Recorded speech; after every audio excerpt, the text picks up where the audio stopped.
Said NPP 8 winning election 2028. It will be the greatest and the biggest miracle in that 2028. Let me tell you something. NPP 2024 election no mulusu yero. Enye Kennedy Agyapong ko amso sabotage a party ne no kwa. Enye Alanchamaten enkofo otu omokoya amso sabotage a party ne no kwa. Enye arrogance ye kase enkofo bi no omo ye arrogant ene sa no ma ne omo nkwa.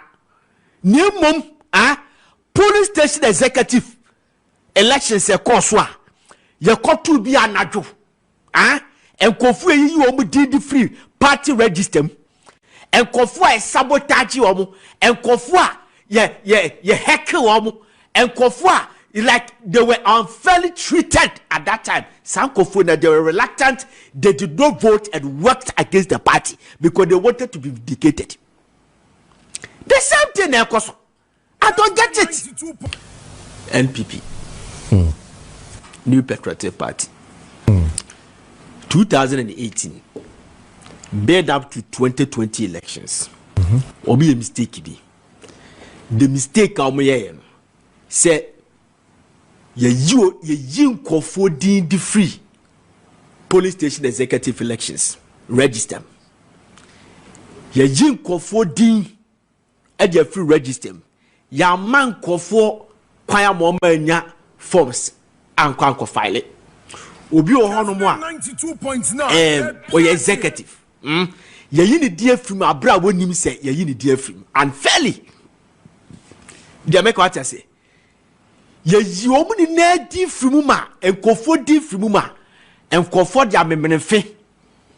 Eno how soon then the 2 years later, when the party went to general election 2020, the NPP votes swatted 500,000 votes. Then they repeated the same thing in 2022, build up to 2024 elections. Near you did their free police station register. The main register you did their free. Yan top from seman kofo ya hold the forms dia gu e fere say efie obi e bon yon kokro no 2024 no vote so akwati 2 million. So what they did in 2022 and 2018 amobu vote swati in by 2.5 million in 2 elections, they are repeating the same. But let me tell you something. Said NPP 8 winning election 2028. It will be the greatest and the biggest miracle in that 2028. When I'm catching.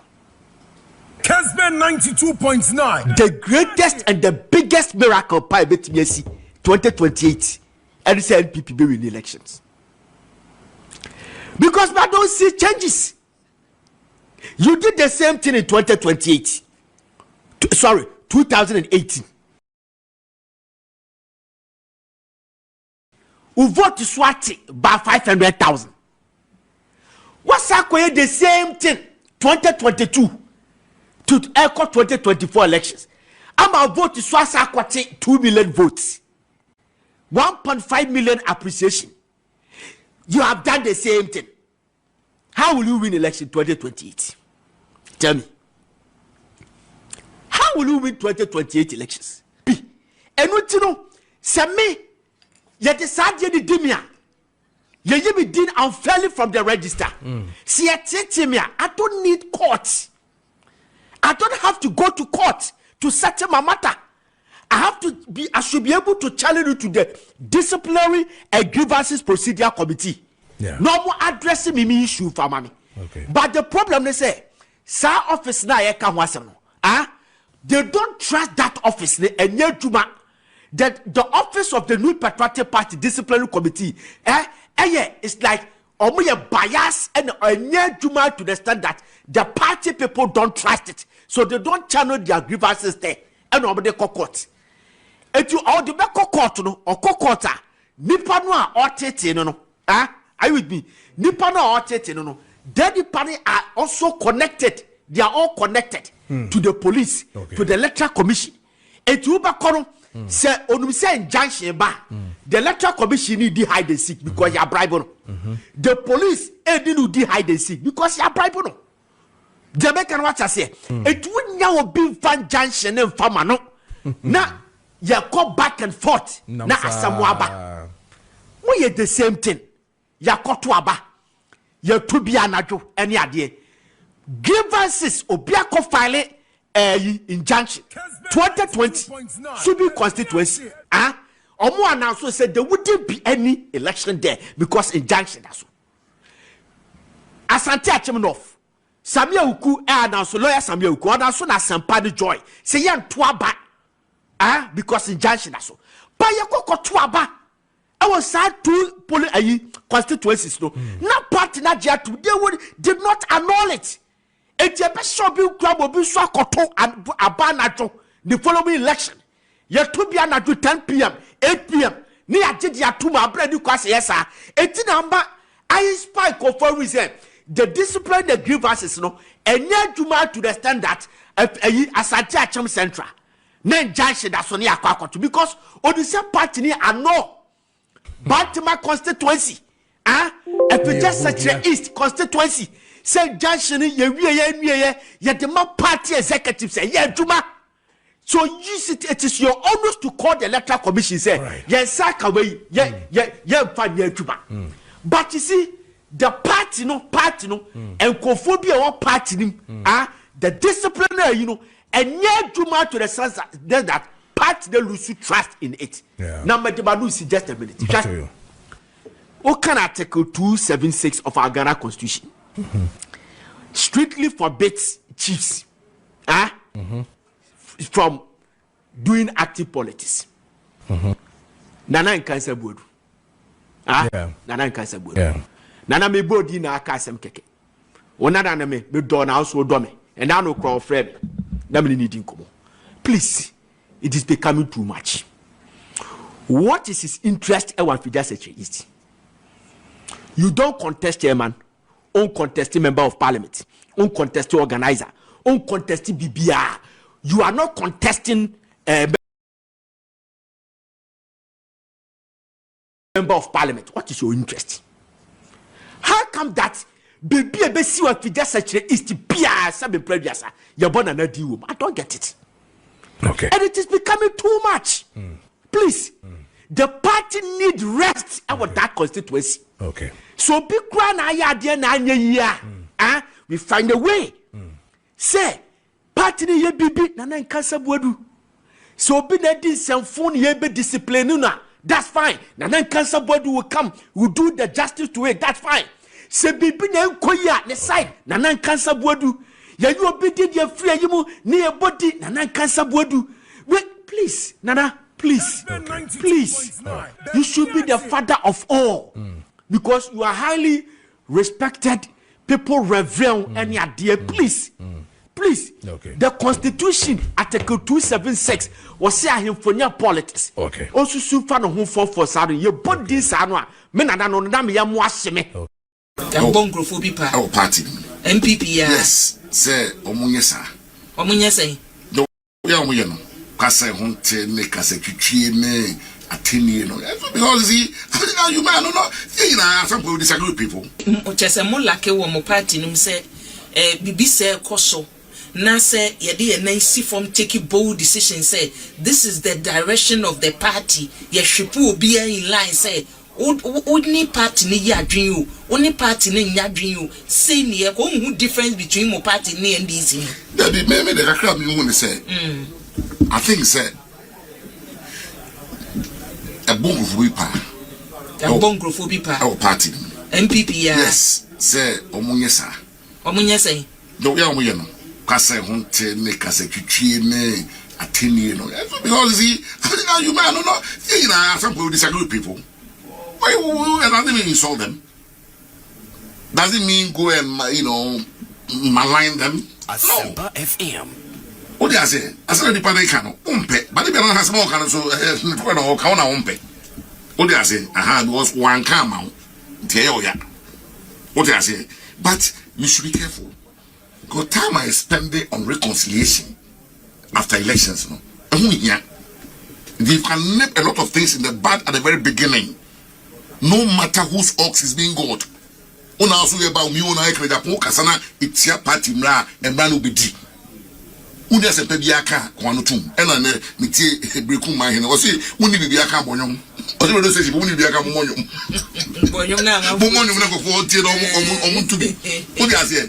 But to say, sir, who support you, being to show be a chief, I said to you, be the dear. Because on watch, I want to say to you, not a Brazilian. A Guano, a Tigo said, you to me, and I said, the dear, what? What is an anchor said, Ubi a food says already because you go to a bar, maybe as me see Nipa in Timico, Zakokana, or Bay Campaign, Tiano, no say party. Yes, no say party. So I say, we no ever say me, you call region Mobile Campaign, Tiano, it's me, Mamma Manu, no so say party. So, depends on back whom you know into my car, Ubi Koyan Tinka. Say, I know into my car, Dominic Rabbit. If you must be careful. Oh, you must be careful how campaign is seen. There are a full record about will come under attack. Now, I say that. The people President Akufo Addo said yes, and I'm from Americana. People say, if you are a could be once. Now, someone walk and say, yeah, take the night be to should record there.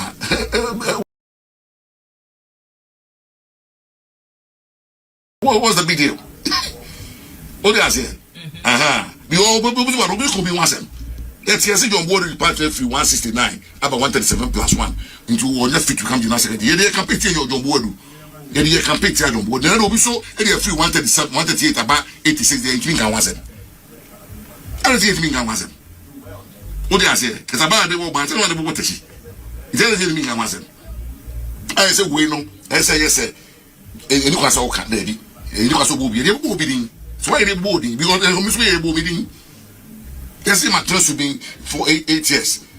NAPO, I asked to tell me, and sir, who remember something a bush here? I will really console. I said so, we need also asked to tell me, and sir, should be 1 year. That's as soon as I saw the check, and Mamma should be food. That's why I campaign, Jamie. Oh, that's it. That's why I can't become an MP. Oh, that's it. It is a lesser Bokuntoa. I don't say the correct. Because we are not crossing now. Orala, Boduala, Napo constituency. Or Fahas or a year or Taco Center, we do as a constituency. So that's it. Don't mean any bush here. The Papa Mokoba, Tomoka, and Mudika. Oh, that's it. It's a make I said, Munti. Obidia campaign. I said, Papa, I'm not so many. Made my ass to tell. Oh, that's it. To be as a Bokuntoa. Say the Bacano Baron, no, to the other. Oh, that's it. And they also obey. Also, supposed to be a channel. Sanity. What does it? It's financial politics, Massey. But no guess I could be panic. Ora Eugene Boakye Ekasansim we are. Say a high and go for a more the diatomsano. No, as a MPP Forson, they've lost control of its own internal culture long before, say, 2028 campaign. I think the MPP has lost control of its own internal culture. That is why Ebinum, as I just said, and MPP Patriotic School, no, it shouldn't be only in Accra. As in Kombenya, Komofanya, Omoniano, and as Omoniano constituency based. One of the aspirants all contested for national first vice chairman, a year bright, Sufi Kumi, one time Biba Bontin, Ebekan said, Sir, MPP Patriotic School, no. Komo fan ko e form ho pa no mo ka so mo tena Accra na amanfo no ma nipa dodo se na be fa car so oba ho no ma ba besua entity ye na mo pese o mo de hye MPP ma no mo hu culture no the way of life of MPP no I think say no any the best solution and anka so be boa amanfo bebre ama mo timi identify nkofo bi a Eugene Boakye entry former Subin MP any aspirant for general secretary who ni say ene amanfo bi akwa han omo se omo be edidi atemo MPP party nim se ne be MPP party no ahonya akono because amanfo na omo kata no se if se dodo na animu omo constituency won ho no ma se we ba be kasa wobɛhu omo say oh we die my school ni bi ni hu no MPP ho ba bia but for now no e ka me akoye say obi atwe camera e wo social media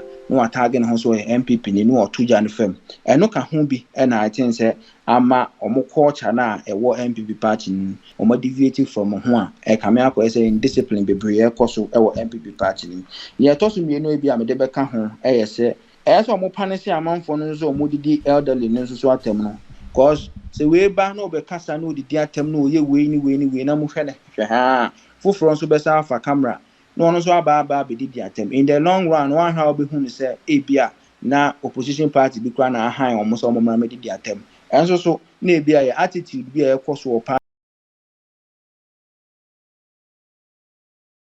ni mo a go against MPP for culture na ese so omo ka ho asem na so omo discipline and omo punish and omo ka omo no atumti enam so ma afoforo nso so hwe so eye bi enam so mo deviate from send nim ne send MPP for CBT no yes ya the wasem a we can draw my attention on my question maybe busa say so where do we draw the line between say healthier and unhealthy criticism and character attacks in a political party we need to be at the whole Ghana in one political party? Me say the line must be drawn as where in you attack the person or individual instead of say we criticize what the individual no akan we address asem na individual na kan wafa asem na sinchen na individual na we attacking cause for example we asem wa Kennedy Agyapong de betu dwafa afare hu ya eko wi ase no wanya one lady bi omo friend political maybe so saying na instead of so obeka asem na Kennedy Agyapong kan say bia ye no ne nya adwen no na akoba say Kennedy Agyapong adwen wo se e wo form se bio na ase ne refifi wo nyini kakra nzi se de ne refifi nyoma eni adenti okokeka sa asem we ya na ye so wa cross line no ekoba sa so de a individual na wo kasa afan ho no no so nkonfo bi wo ho no ma omo so ebubefu enti atin say MPP must work it out say sa nyoma we no ekoso wo party ni ma they must draw the line ebi ne abro nyani kokade a SCC wa abra na MPP for Akoto internal flag bearer elections no so omo draw line eto baby say sa part we dey onya cross dia empenifo ene obedi enya sa na so omo kan omo no tum na say obia edidi na tem no kan ne ope ekire ne yonko MPP party nim dia say yebenya asomdwe pa o MPP party nim dia ebeyede. Now it seems that they are they are spending too much in attacking themselves. Now Ujidi say continue say what is the biggest risk MPP be facing in 2028? Yes, I think the MPP is spending too much time fighting itself instead of preparing to defeat the MPP NDC in 2028. And as for example, constituency elections about 2 years, even before that, and prior to that, in Krana, from one polling station, and society did this about constituency D. And I just say, I know as I also crab more. We come for regional and national. No, Ushen Yoma Koswa. Nina and Yoma said they are fighting themselves. Backbiting, say we who say now we are Kubu, we are Maniana, we just say, and Sembe. And ebinzo so make comments about say Bawumia bloodline say mze can Bawumia nkofo ho a nya de say ni nyina ye nyoma MPP for e dey fight omo ho a I think say omo ato omo ni ya free agenda na esi omo ni so say 2028 omo bo omo no mo ko face NDC no na sa nyoma constituency election fight na backbiting na Bawumia bloodline say nyina akoso a de ability and as the biggest risk I will edema MPP is a ability to division and jemu apathy say amount for enko toaba vindictiveness say bi mo dia bufu ebe hye omu na ni nyina so eboa no a lead to low voter turnout edema MPP in the general elections 2028 in that sense say MPP 40 meeting say no more resolve nyoma 10 no more focus no it may shift from so man ka say ko omo ho no equal preparation towards 2028 so mo kwa ko face NDC no more din kunim yenhwe odo wanu sikura no this is two questions, two simple questions amema answer me na do you think say MPP esua de free this internal attacks since Shasia on our Japan time crown escalating more, though it was there. But primaries year from 2023 eba na Shasia do you think they've learned something or and finally can this reduce so that they can fight for power 2028?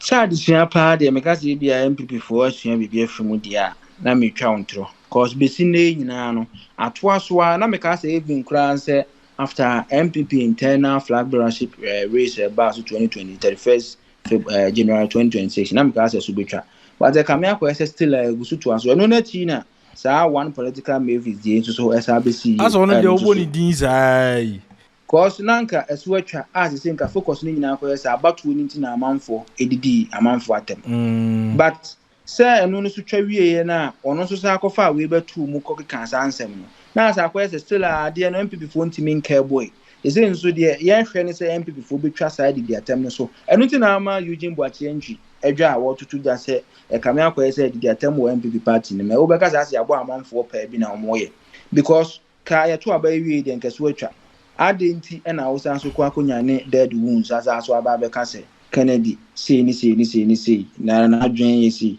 sa internal problem yi ene de e by when ne constituency mu e de enso de sisi okatachi de na kansan bodu ne ba we cement ase we sisi na we grant interview as we kasatwitwi editi ni nyina ya nwoma ni bia aten say Eugene Boakye nchi e ka ho asem a ono no na ni abre pa no enti say NPP for asua bibia fremu de highlight na me de amount we bia interest bi omosua bibia fremu because MPP ensure they have not learned that fairness, transparency will bring unity to prevent disunity, which affected them in 2024. As someone says, some woman no more crowding, be fine, will be a paper, but still, I come here attacks in the Adena Necos, I know so breed anger among individuals be a more party. I am far as Mre party. Well, final question now we can say as to say bit me reduce MPP for a vote in there and 100 basic power. Na me busa say can this reduce attack ne be reduce ama aboa momotimi awi ne betimi reduce cause ye hu say ajai I don't know say bia omoto regional and national ban here elections ni nyina kwa wia be reduce dia but dem mi sro e dem me boss earlier no say sa anyoma ni nyina nso koso wia esan so the division apathy and vindictiveness sa anyoma me yensa no nso tisimu a still na akwa still abufu amanfo bi mu enti wo ho no ma ya to aba na wie de obon se nipa na ono na wi ni aba na okwa ne campaign na obi nso asa aties na chi e kan se fofo na asanso akuhenya mu na asanso de atem ne attacks on one another no asanso aba enti se ebetima reduce no ende I don't know e bia omototo aba ni nyina wi na omoye reconciliations no omotimi ye enye reconciliation bia kaka Kennedy Agyapong ebekwa akwatena se na echi wasa aba abekasa where I'm talking with regards to from a former polling station constituency regional and national no flag bearer nka ho cause Kennedy de omeati asese reconciliation and NCP enu no sa aba abontin no but sa omo was 4 levels no so mbetimi a year reconciliations na ye ni no obi abeti asese de see bia or de ache dia any na reduction of sa attacks ni insult no I think say be form but se ekoba se mentime ho assist la magie tunu so mamuna mitrimu dia ene na 2028 no enkonkoturu na still as adede ne attacks ne ade still enguso nko form which say in the end no e be affect MPP na in the general elections no 2028. Thanks for watching. Like and share the video.